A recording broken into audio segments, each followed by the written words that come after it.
A rather sober holiday mood in Davao del Sur after the tragedy brought about by the magnitude 6.9 earthquake that rocked the province. Residents live in fear as aftershocks are still being felt in the province. Rome Lopez has the story. It's Christmas in less than 10 days, but residents of Barangay Asinan in Mindanao, Davao del Sur is not feeling the Holy Spirit. The village looks like a ghost town following the magnitude 6.9 quake that jolted Davao del Sur over the weekend. Houses are in ruins, there are cracks on the road. Irene Taiko is losing hope, especially since she gave birth a month ago. Hindi ko na malaya, akala ko patay na kami kasi tatlo kami nandun sa kuway ko. Irene sustained minor bruises in the tremors, but it was a different story for a 6-year-old Cherbel Chil Gabor. She was hit by falling debris in their home, resulting to her untimely death. Akala niya nakalabas na talaga. Yun pala, natamaan na ng dingding at saka bubong. Biglang natamaan dito. On the spot siya. Wala na talaga. Cherbel's body remains wrapped in a blanket. The town's funeral parlor is out of business after it was damaged by the quake.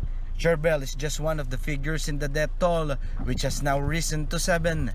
The NDRRMC says 3 people were reported dead in Padada, 1 each in Hagonoy, Magsaysay, Mindanao, and the neighboring province of Davao Occidental. 49 people were reported injured. Residents flocked the evacuation centers as aftershocks continue to shake the region. For News 5, Rome Lopez. We are One News. Authorities are digging through the rubble of a commercial building that gave out during the strong earthquake over the weekend. The Social Welfare Department has launched relief operations as residents continue to flock to the evacuation site as the tremors have traumatized them.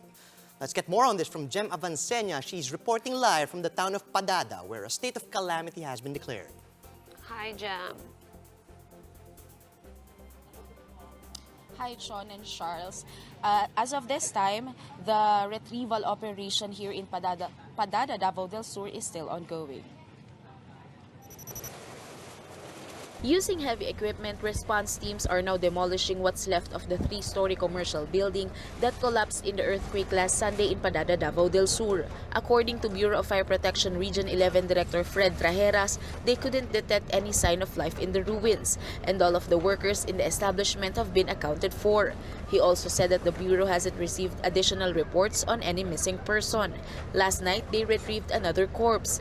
It was that of a woman who's believed to be the last person buried in the rubble. The victim was identified as Emily Beloy.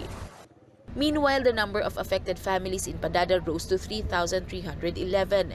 592 houses were totally damaged, while 2,714 are partially damaged.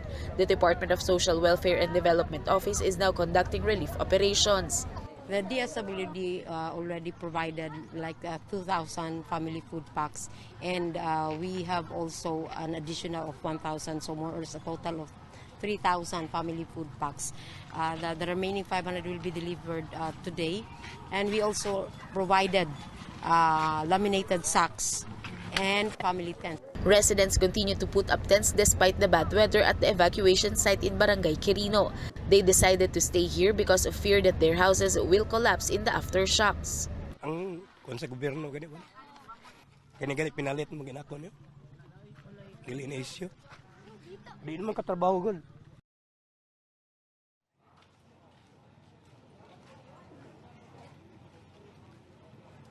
Sean, Charles, the local government unit, and as well as the residents of Padada, Davao del Sur are asking for help.